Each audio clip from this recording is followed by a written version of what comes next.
we will start the last conference of the week, even though we will have a very short presentation of the artists this afternoon.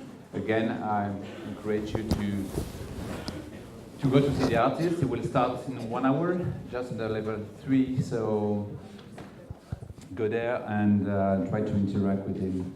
But for now, we will have a conference with Kathirasan K for a special session on mindfulness.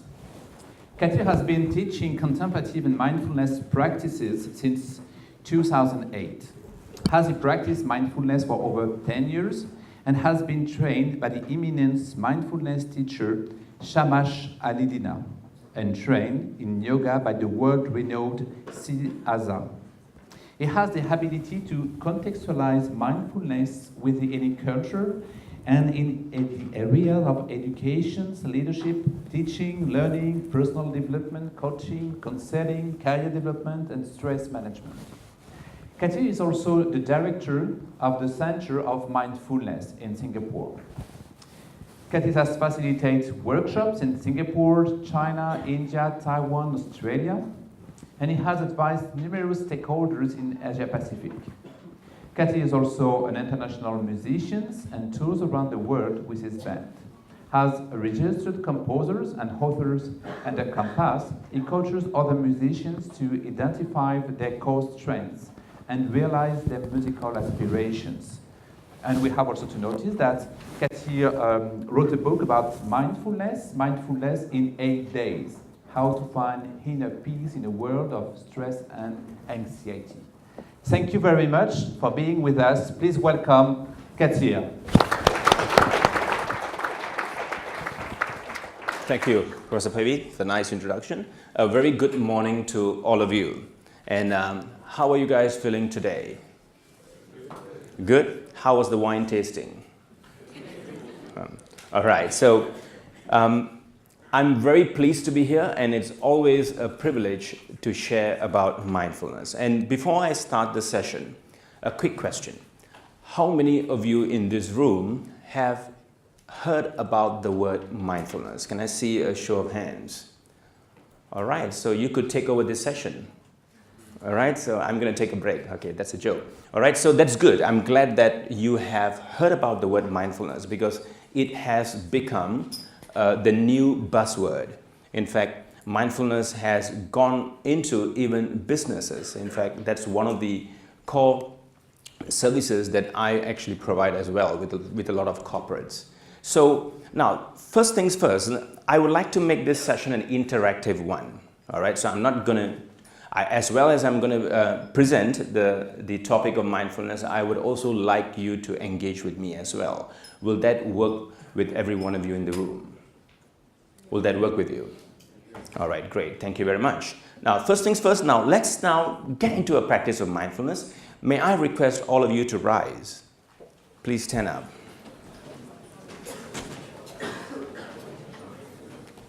Now, what I would like you to do is to probably gently push the chair away, that's probably right in the back, just slightly, so that you have a little space, probably one step forward and one step backward and to both sides.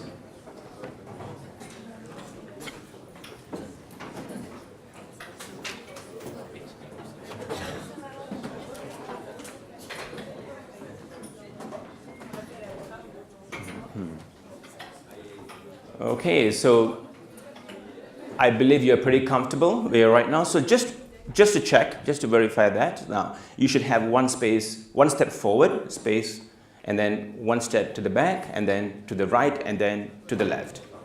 All right, good. As long as you have that space, it's perfect. All right, good. Now, this is what you're going to do right now.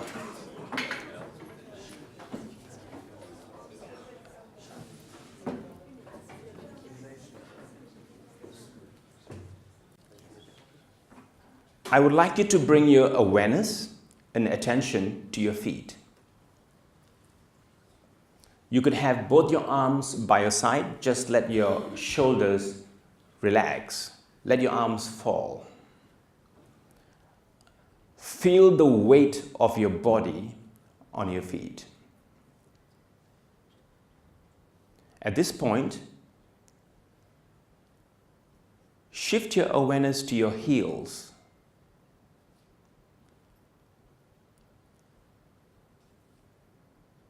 And then to the toes. Notice the difference in pressure.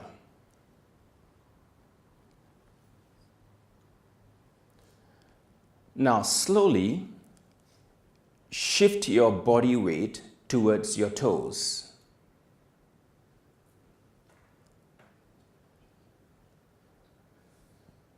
Notice the pressure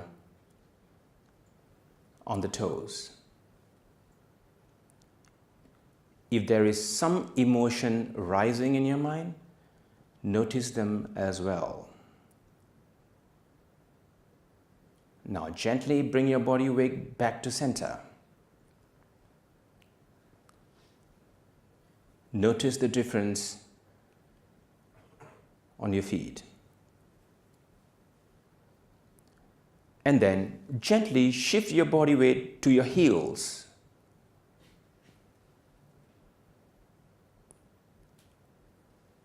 Notice the pressure on your heels. And if there is some sense of fear, anxiety, notice that as well. And then shift your body weight back to the center.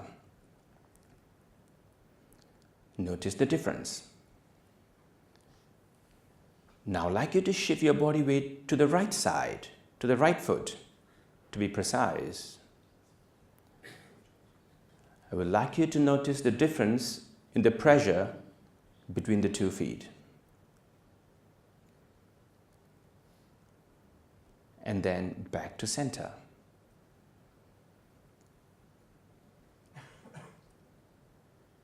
And then to the left.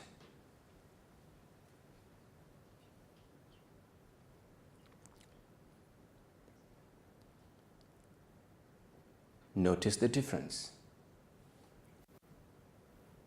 And then back to center. If your eyes are closed, please open your eyes. If they're already open, then let it remain open. And please have a seat.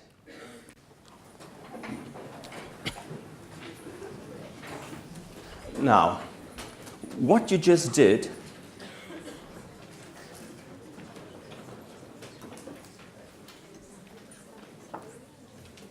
what you just experienced is called a mindfulness centering practice. Now, in this practice, you will realize what you are doing is basically noticing. Now, paying attention or noticing is one of the most important aspects of mindfulness practice.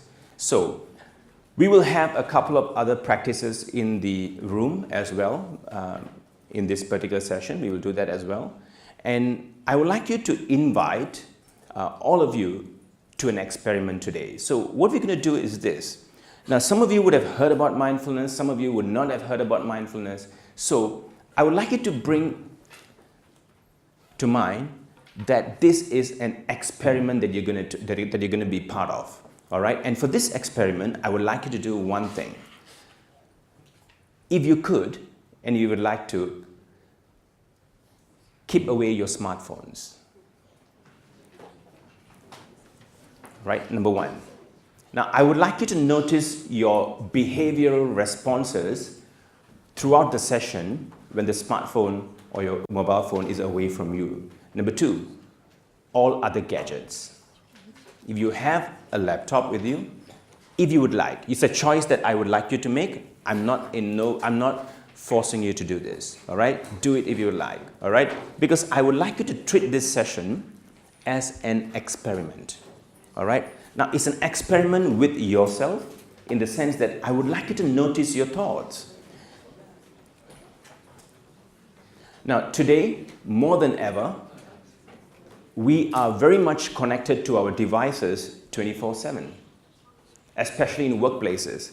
So for the next 40 minutes or so, I'll be very grateful if you could undertake this experiment. Just keep it away. Keep your laptops, keep your smartphones, and notice your thoughts. And notice if your mind responds in a way that it wants the gadget to be with you. I would like you to notice that, all right? Now, those of you who have done that, thank you very much. Those of you who chose not to do, thank you very much as well, all right? So now we're going to move on to the first thing that I'm going to share with you. I would like you to respond to this question. Now, could you look around the room and tell me the things that you see in this room? Yeah, just shoot it out. What do you see in this room? I beg your pardon? All right, people. What else do you see? Lights. What else do you see? The lights, all right. Devices. Chairs.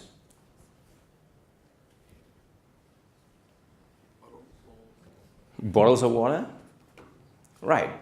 Now, when we look at the things around us, when you look at the objects in the world, now most often we miss one important thing that is essential for you to observe these objects, which is the presence of light. Not lights, but light. In every session that I conduct, people would be very quick to point out the objects around them, but they would take advantage or take for granted the presence of light. Now, without the presence of light, would you be able to see any object? Would you? No. So we take for granted the presence of light. That's number one. Number two, we also take for granted the presence of our eyes that make us see those objects. So in mindfulness, one of the first important, in fact, it's a philosophical discussion, is, are we aware of awareness? Are we aware of awareness? So this brings me to the next important discussion, the age-old discussion about the observer and the observed. Now, what you told me when I asked you that question was pertaining to which one? Which one was that? The bottle, the light, the chairs. Which domain does it belong to? The observed or the observer? The observed. Now, when you go to school and you study lots of subjects, especially in a business school, what do you study? The observer or the observed? Where do you spend most of the time in? The observed. When you go to work, 8 hours a day or perhaps longer, in which of these domains are you preoccupied with? The observed.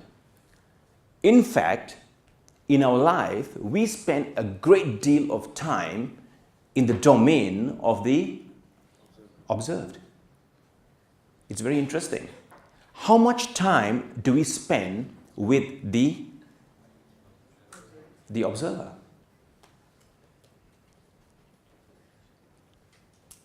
Sometimes it's not even 10%. We do not give much attention to the observer. Now, here's a question. Now, if I were to hold this particular bottle of water, now some of us may like this bottle of water, some of us may not like this bottle of water, and some of us may be neutral towards it. Would you agree with me? Right? So we can have three possible outcomes.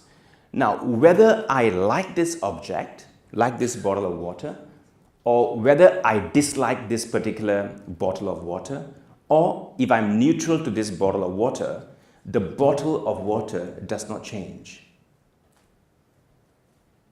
Do you agree? It does not change.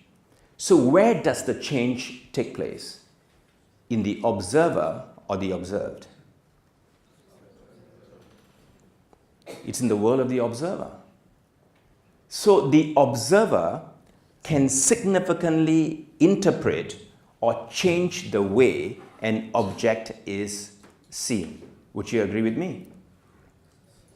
Yet, we spend a lot of our living hours in the world of the observed without paying much attention to the world of the observer. So in mindfulness, what we are trying to do is very simple. Now, we have placed too much emphasis, especially in schools. I lecture in a couple of schools, and one thing that I've noticed is we spend too much of attention to the observed phenomenon, but we do not pay much attention to the observer. And that's the reason why we are possibly stressed. And that's the reason why we are probably feeling very overwhelmed. Because the sense of overwhelm, the sense of stress is not located in the observed. Can you see that? Stress and a sense of overwhelm, success, failure, all kinds of judgments do not happen in the observed. It happens in the observer. So the whole purpose of mindfulness is to shift your attention from what I would say as your preoccupation with the world of the observed to the world of the observer. Now, having said that, the observed world is as important as the observer. Would you agree with me? Right? If the observed world is not as important as the observer, you would not be studying in a business school. Right? The reason why you are here is because you are here to understand, to appreciate, to learn about the observed world. But yet, what we need to do is to balance this pursuit of understanding the observed world with some knowledge and some awareness of the observer. Do you see this point, my dear friends? Do you see the value of it? Right, good. Now, here's a quick pulse check. How are we doing right now? Are we doing okay? Yes or no? Can I see a show of hands? Are we doing good? All right. Thank you. I just want to do a pulse check if I'm doing fine. All right? Thanks for that. It's also an opportunity for you to wake up in case you're sleeping after the wine tasting session. All right? So now let's look at this right now. What is mindfulness? What is the technical definition of mindfulness? So now the most accepted definition for mindfulness comes from Dr. John Kabat-Zinn. Now, he defines mindfulness in this way. So I've highlighted all the keywords. Now, mindfulness means paying attention in a particular way, on purpose, in the present moment, and non-judgmentally. So if you realize there are 4 keywords. Now, the first keyword is paying attention. Now, that's what you did in the first practice. You paid attention to your feet. Now, the second one is on purpose. On purpose would mean it's a conscious practice, not an unconscious one. Like, for example, you are now seated on your chairs. Are you conscious of the sensation between your butt and the chair? Are you? You're not. So technically, it's not on purpose. So in mindfulness practice, we make it on purpose. That means it is a conscious practice. Number 3, which is the present moment. You are in the present moment. And finally, the fourth keyword is non-judgmentally. Now let's experiment this, because definitions are very boring actually if there is no value in experience. Now take a look at this glass of water. All right, now let's apply the definition of mindfulness to this image that you are seeing. Now the first one is paying attention. Now please pay attention to the glass of water.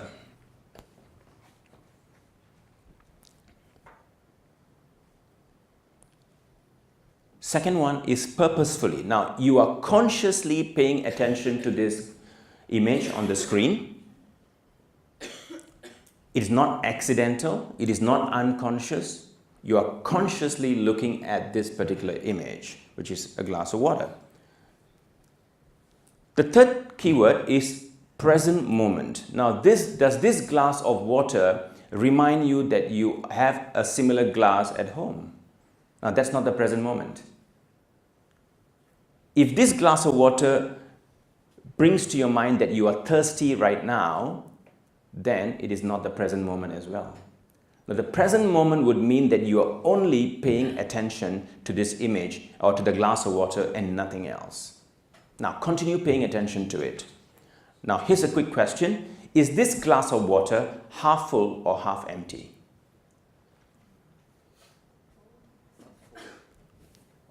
Half full?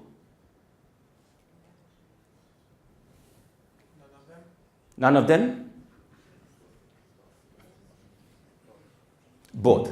So none of them, both half full, and of course some of you may take half empty. Now all of the statements are judgments. All of the 4 possible statements, responses, are judgments. So when we say non-judgmentally, what we look here is it is a glass of water. We're not interested if it is half full. We're not interested if it is half empty. We're not interested in any other kind of judgment. Now, take note of this. Now, what we're trying to do is to practice non-judgment here in the practice. All right? In the mindfulness practice, we practice non-judgment. So we look at this glass of water as a glass of water. Now, an optimist would say that it is half full. A pessimist would say that it is half empty. Both of them are judgments in a mindfulness practice. So one of the key things that we do in all mindfulness practice is we look at our experiences non-judgmentally. We do not make a judgment in the practice. Now, for example, when you were paying attention to your feet earlier, one of the things that we do is we just pay attention. We do not judge the experience. If you have an emotion of fear, we accept it. We recognize it. We do not reject it. We accept it. We accommodate it. Likewise, that's how we practice the value of non-judgment in mindfulness. So where did it all start? The next question. Now, where did it start? So take a look at this image. Now, when someone tells you about mindfulness, this is the image that you would have in your head. Is the natural thing for anyone to have. Someone sitting on a grass patch and then eyes closed and navel gazing. Am I right? That's the kind of idea that you get. But that is the history of mindfulness, its root. Now, mindfulness, the origin of mindfulness finds as far back as 2,500 years ago. And it was what we call as a soteriological discipline or a spiritual discipline. But that was then. But what happened was, in the 1960s and 1970s, mindfulness started to become secular. When I use the word secular, I mean that it has been stripped off of its religious identification or affiliations. And what happened? Now, this is what happened. So today, what was traditionally a spiritual practice became a scientific or a psychological technique or even a psychotherapeutical tool. And today, you can see University of Massachusetts Medical School. It was the first university to use mindfulness as therapy. In fact, mindfulness was born as a tool for awareness practices back in the 70s in the University of Massachusetts. That's where it started. And Dr. John Kabat-Zinn, the guy who I quoted earlier, now he was instrumental in making mindfulness a secular practice. Now, let me see what happened. Okay, it's good. All right, he was instrumental in making mindfulness a secular practice. Now, let me tell you what happened. Now, Dr. John Kabat-Zinn was basically a medical doctor, and he had a lot of patients who were either terminally ill or chronically ill. They had chronic ailments, or some of them had terminal disease. And one of the things that he did was, he placed all of these patients in an 8-week mindfulness program. All right, he subjected all of these patients to an 8-week mindfulness program, and he measured if there was any difference in the way they looked at their illnesses. And one thing he noticed was, after going 8 weeks of practice, their stress levels reduced tremendously. That's the first thing that he noticed. And another thing that happened was, people with chronic illnesses were able to deal with those chronic illnesses. It did not become a problem to them anymore. And those with terminal illnesses were able to live their life more happily.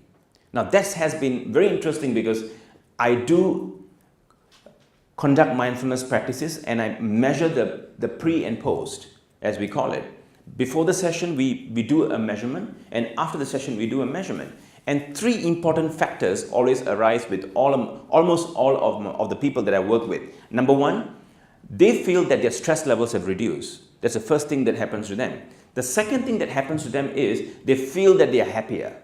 Now, this happiness arises because you feel more in control, or that brings to my third point, which is self-awareness. So, stress reduction, happiness, and the third one is self-awareness. So, this was exactly what happened in the University of Massachusetts, and that was in the late 70s. And after that, in the 80s and 90s, now mindfulness actually moved on to all of these places. UCLA, Oxford has a mindfulness center, even the University of Bangor has also a mindfulness center, as well as the Singapore Management University also has a mindfulness initiative. So if you realize what was once a spiritual practice, now it has entered into schools as well as corporates. So this is one important point that I'd like to share with you, what kind of permutations mindfulness has taken over the years. So today, you know what we have? Mindfulness-based stress reduction, mindful leadership, discipline, mindfulness at work, even weight loss. Can you believe it? Mindfulness for weight loss, as well as cognitive therapy, which is used for counseling, and acceptance and commitment therapy, as well as education. Now, this is what mindfulness has transformed into today. So with this, now I'm going to invite you to the second practice of mindfulness. All right? For this particular practice, what I would like you to do is sit comfortably on your chair.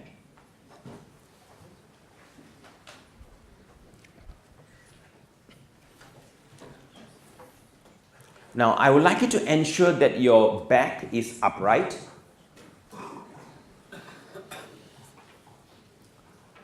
Now, you could place your palms on your thighs if you like, and your feet flat on the floor. Yeah, place them flat on the floor.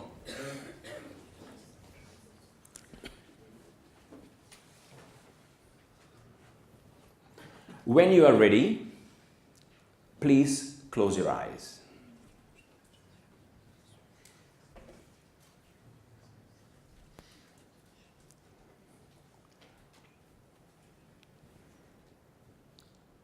Gently bring your attention to your breathing.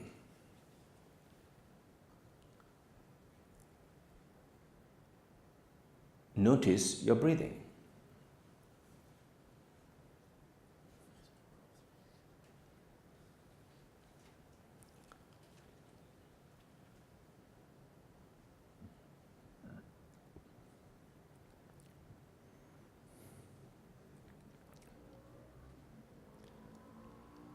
Now shift your attention to your eyes and notice the blackness or the darkness behind your eyelids.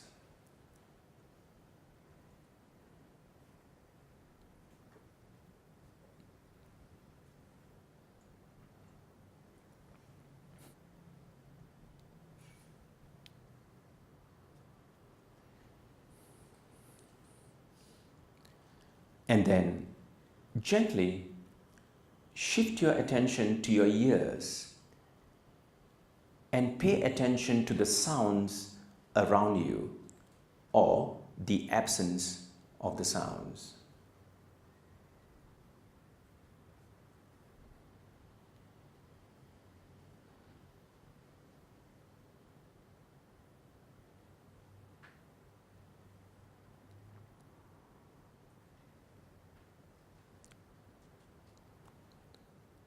And then shift your awareness to your nose and notice the smell.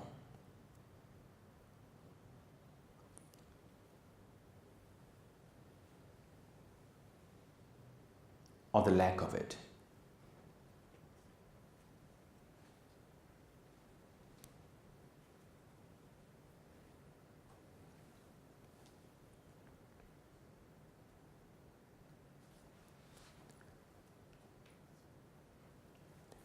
And now shift your attention to your mouth, specifically your tongue, and notice if there is an aftertaste of a meal or a drink that you just had.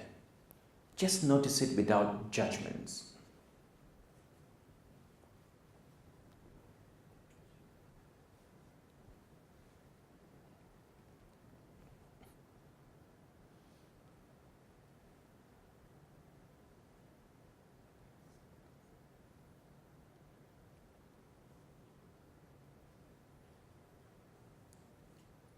And now, shift your attention to the exposed part of your body and notice the temperature around you.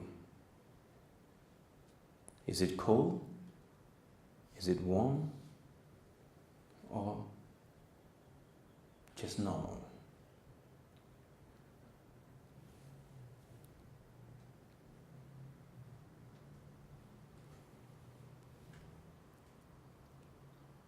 We have come to the end of the practice. Please open your eyes. Now, how do you feel apart from feeling sleepy? How do you feel? Do you feel relaxed? Was it a good experience for you? Right. Now, this is what we call as an awareness practice. Now, all that you need to remember is to note that you have 5 sense organs, and all you got to do is bring your awareness to your 5 sense organs one by one. Now, you could do this in 1 minute, or you could do this in 2 minutes or 3 minutes. Now, here's a tip for you. Now, whenever you feel stressed,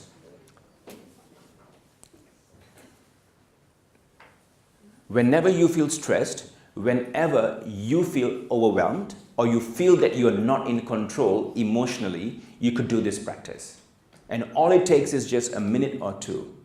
Do that and you will feel that your breathing would get regularized and you would feel a little more focused.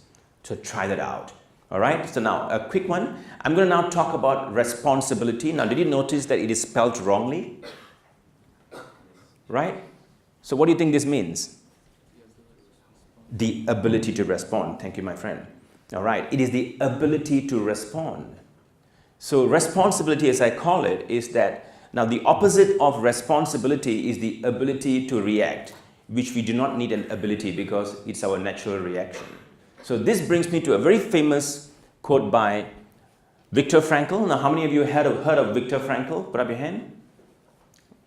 No one knows of Viktor Frankl. So Viktor Frankl is actually a psychiatrist, world-renowned psychiatrist. He was in the concentration camp during Hitler's regime, and he survived it. And the reason he survived, he attributes to his survival to what we call as the ability to respond and find meaning. And he gave this beautiful quote. He said, "Between stimulus and response, there is a space. Stimulus and response, there is a space. In that space is our power to choose our response." Now, listen very carefully. Now, what is stimulus? Now, our stimulus comes through our 5 sense organs. Am I right? It's either through what we hear, what we see, what we smell, what we taste, or what we sense. 5 sensory organs. Now, once your sensory organs detects an input, immediately, you know what we do? We actually react. So the thing is this. When there is no space between stimulus and response, what you would have is a reaction. So in our life, which one are we very much prone to? Reaction or response? Which one? Reaction. That's a biggest challenge that we have everywhere. It's a global phenomenon. We naturally react. And there's a reason for it. It's because there is something in our brain that does that. It's called the amygdala, which I'm going to talk to you about in a while. But what we want to do is to convert this reaction into a response. Now, where is there wisdom? Response or reaction? Response. So what you want to do is this. We want to create a space between stimulus so that we can have a response. And this is exactly what mindfulness does. Now, whatever that you have practiced so far, the 2 practices that we did, now what it does is it creates this space so that you could respond instead of reacting. Now, that's the main thing. But even in class, while we are listening, even when you're out in the working world, when you're working, our brain is built for reaction. It is built such a way that it would react. Now, what you could do to make very wise decisions and also actions would be to create more responses. And this is what it does. So then we're going to look at, so what is mindfulness? Now, this is how I call this the mindfulness triangle.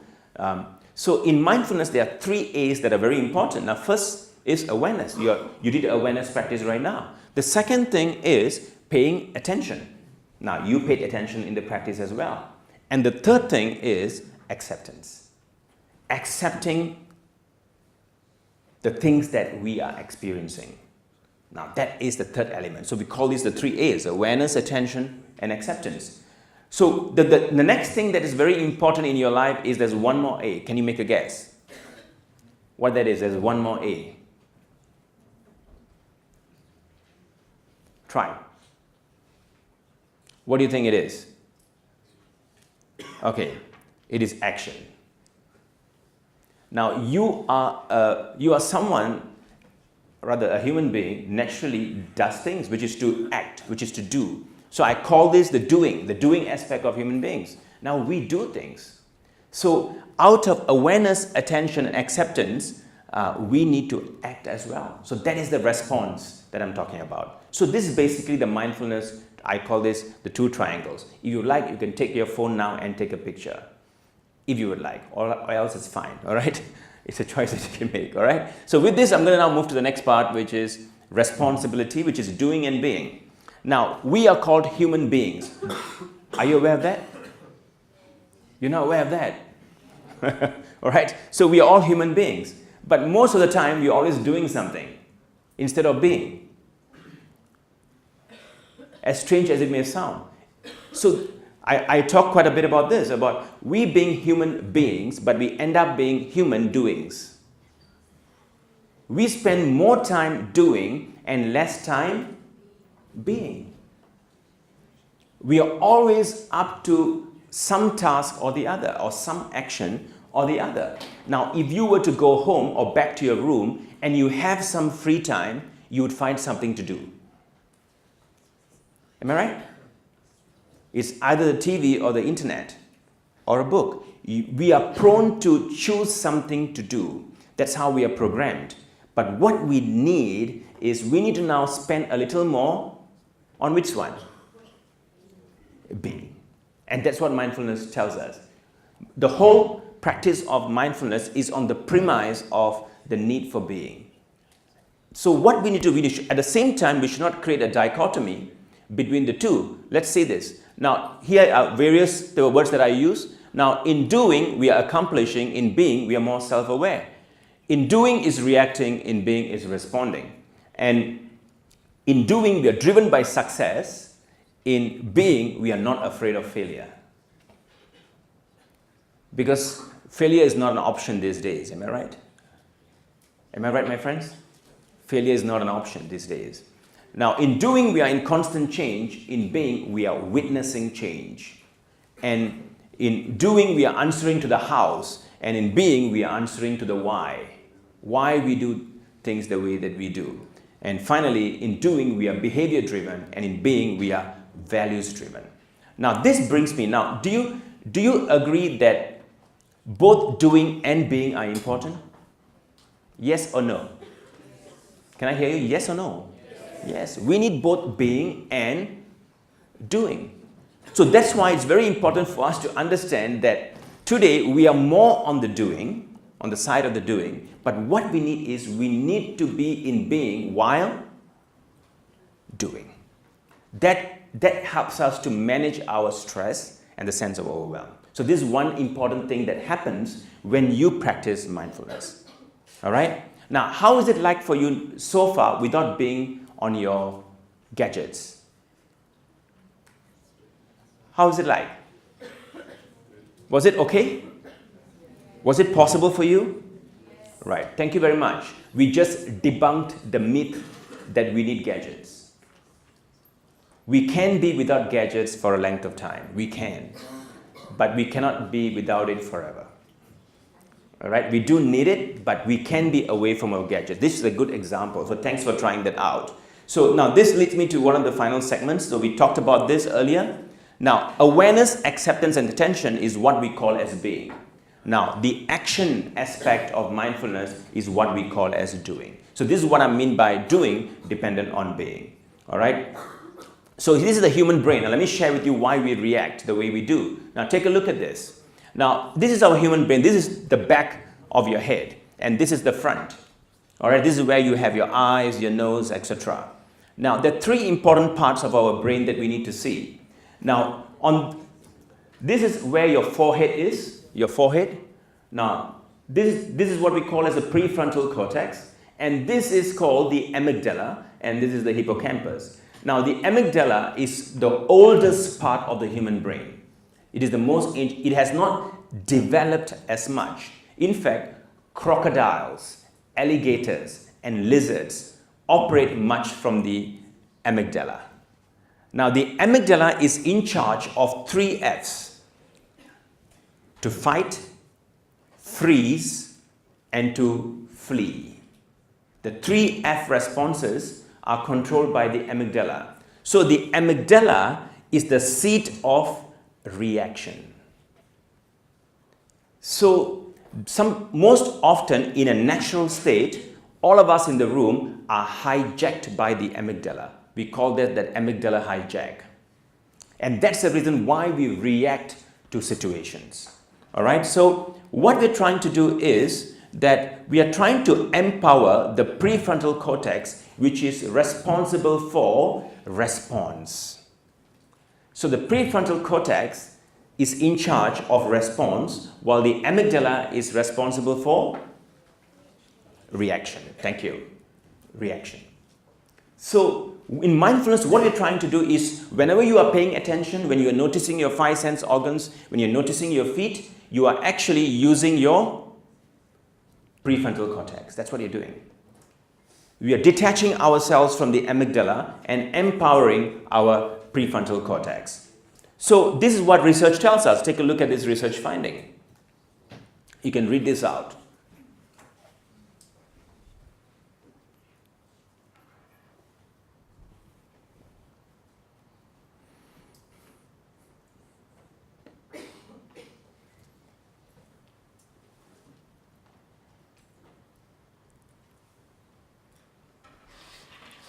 So as you can see, this is what it does. So a lot of MRI scans tell us this. The more and more mindful you get, the more empowered the prefrontal cortex happens to be. In fact, it's actually, I call it, we reduce the empowerment on the amygdala and increase the empowerment of the prefrontal cortex. That's what we're doing. Now here's some research evidence about the benefits of mindfulness. All of this were done in strict research conditions. So as you can see, responding instead of reacting improved mental health, as well as stress reduction and emotion regulation, which is very important for all of us in the room. And today, education can become stressful. I'm not saying education is stressful. Let me repeat. Education can become stressful, not that it is stressful, because it is in your hands how that turns out. Because you can reduce the stress if you would like through practices like this. And it improves attentional and working memory capacities, reduces depression, bipolar disorder, even addictions. Now, you can even use mindfulness to reduce addictions, all right, as well as to enhance resilience in high-stress professions. So I work quite a bit in people in high-stress professions as well. So now comes the final practice and we are done for the day. Are you ready? Yes. That wasn't loud enough. Please respond. Are you ready? Yes. Thank you very much. Now, sit comfortably.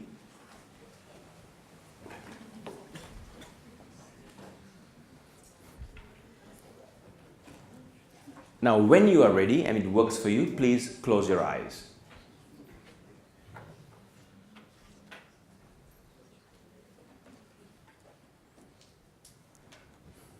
This practice is called the awareness of breath.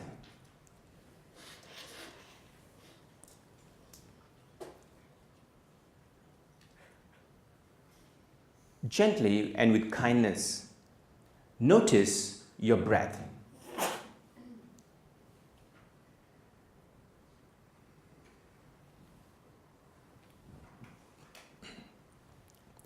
You could choose to do the practice by noticing the breath on your abdomen, your chest, or your nostrils. Choose one that works for you.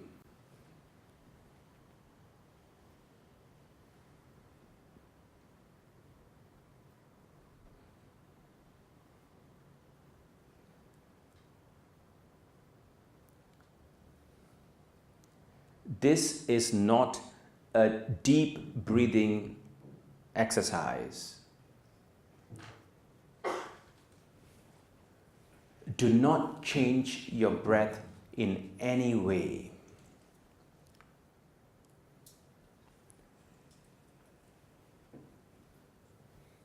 Allow the breathing to just happen, but continue noticing your breath.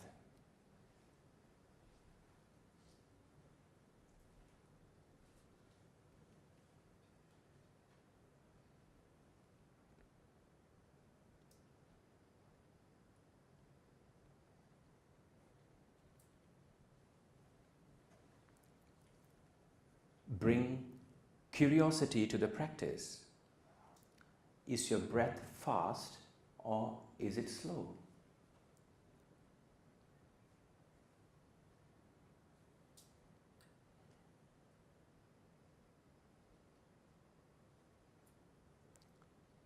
Is it deep or is it shallow?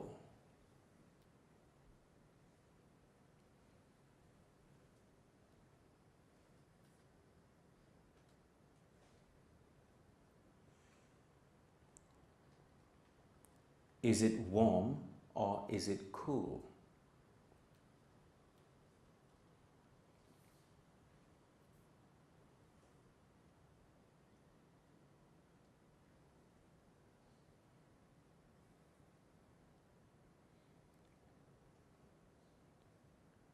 If thoughts were to distract you,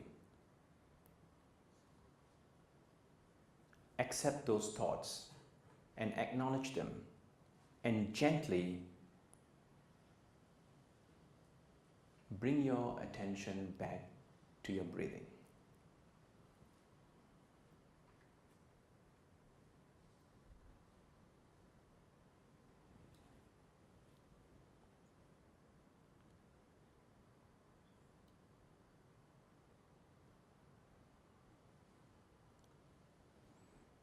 In about 10 seconds, we will end the practice.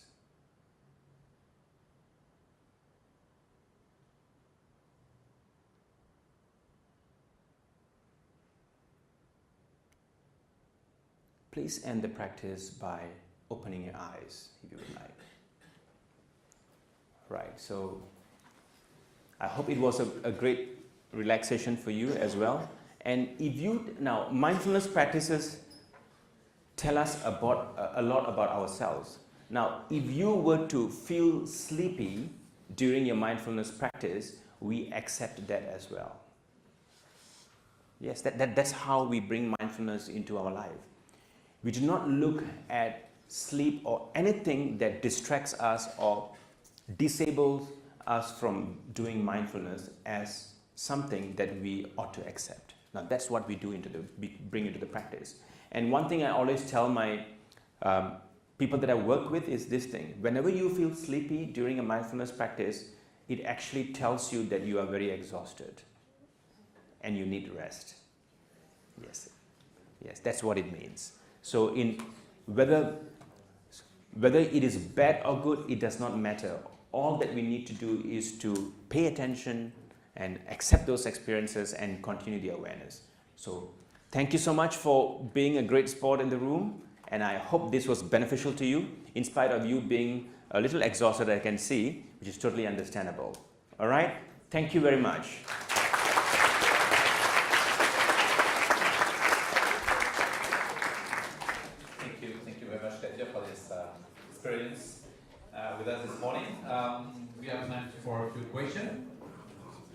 of you want to start question? Yes.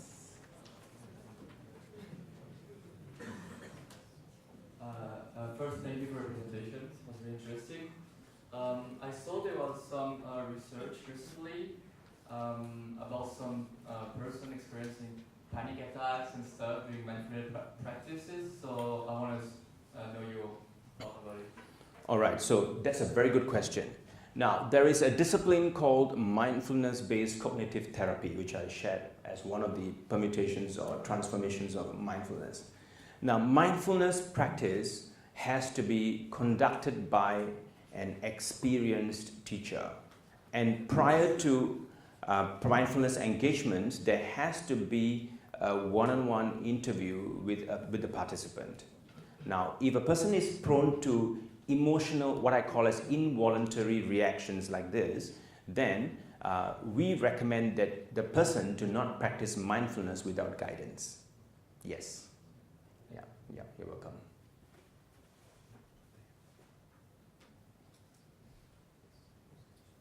Hello, thank you. How would you define meditation, and is mindfulness meditation? Okay, good question. I wish I had a whiteboard here. All right, we don't have one. Okay, so let me just explain to you. Now, the word meditation is what we call as a generic word. That means it is the most general definition or a descriptive word used for any contemplative practice.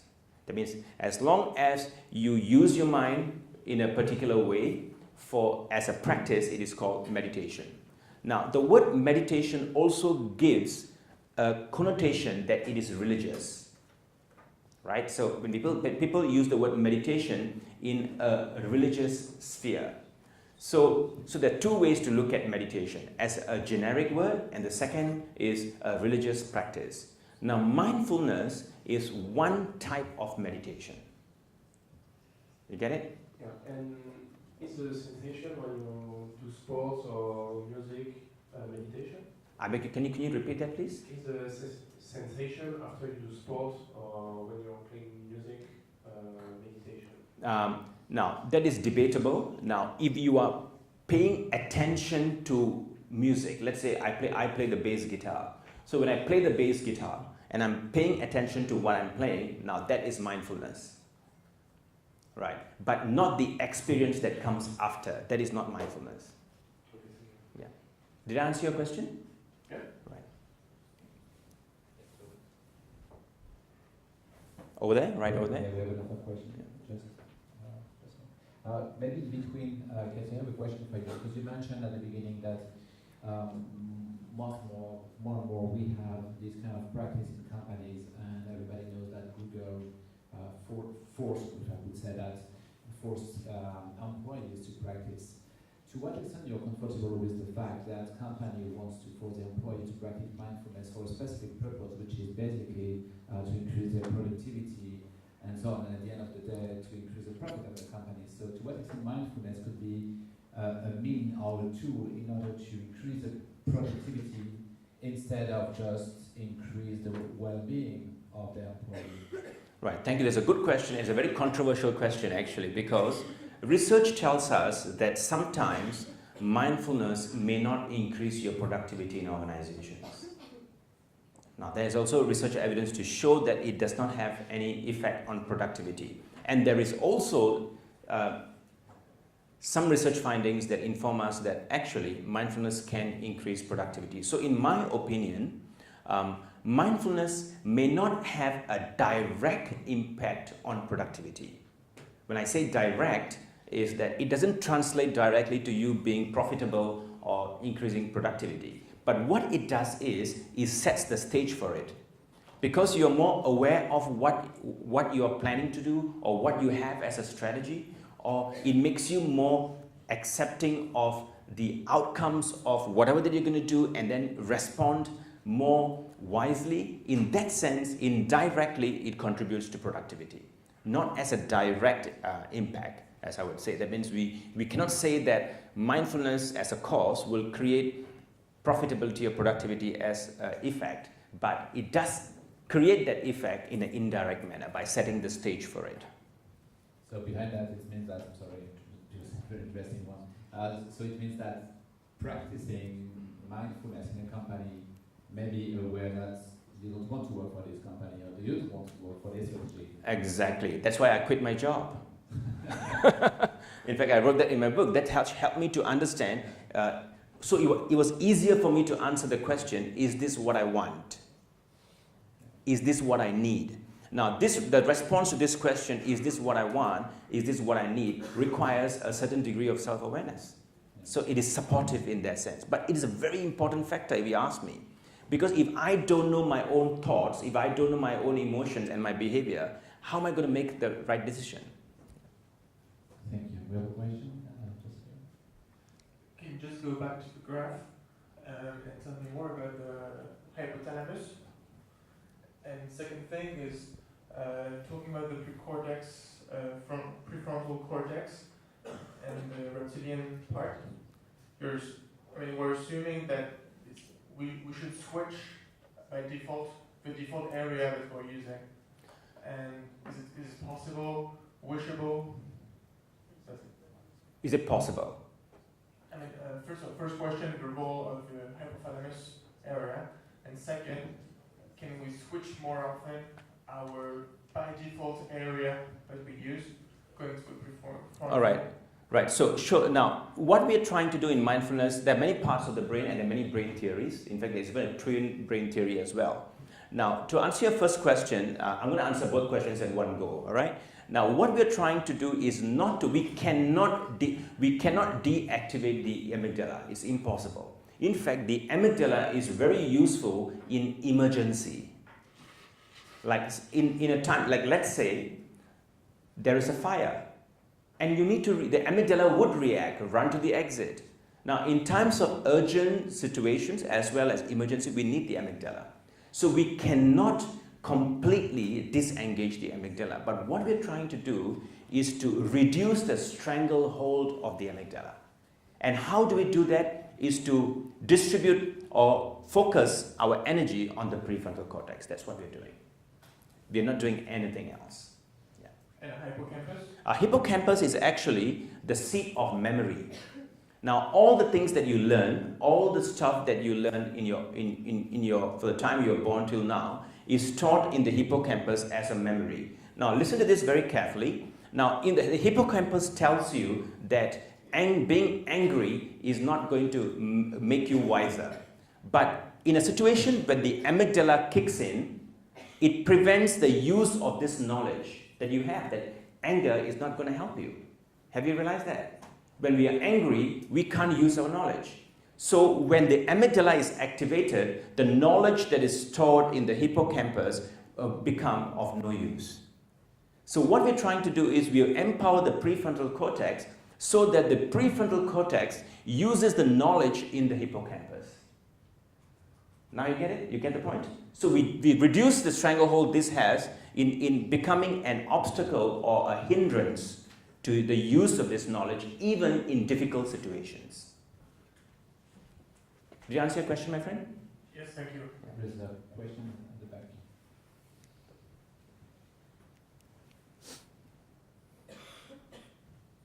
Hey, I have a small comment. It's basically about mindfulness, being aware and conscious all the time. In my opinion, it's a very dangerous game, and it's a triple-edged sword if there's something like it.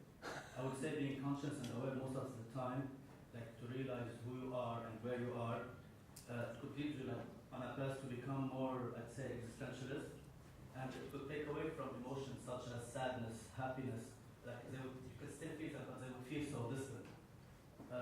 Like say you're at a party and you're having fun, and like you realize then you're at a party and you're having fun. Like it takes away from the moment, it takes away from the joy. And I would say that when you say stuff like people would become less stressful, well, of course they would become less stressful because they would eventually care less. Like once you become farther away from your emotions. So it's like a slippery slope towards either emptiness, not being numb towards your emotions, or toward depression, or like maybe if you're depressed, and this could help you become more happy. So like it's like being in control and conscious all the time is not like I don't see it like how it could help you mentally be mentally stable all the time. Right. Thank you for that comment. You know why? Because you're not the first one. That's the good news. There is a Professor Thomas Joyner now had the same criticism for mindfulness. In fact, he said people who are mindful tend to be more narcissistic. Right? He made that statement. You can even Google him, yeah.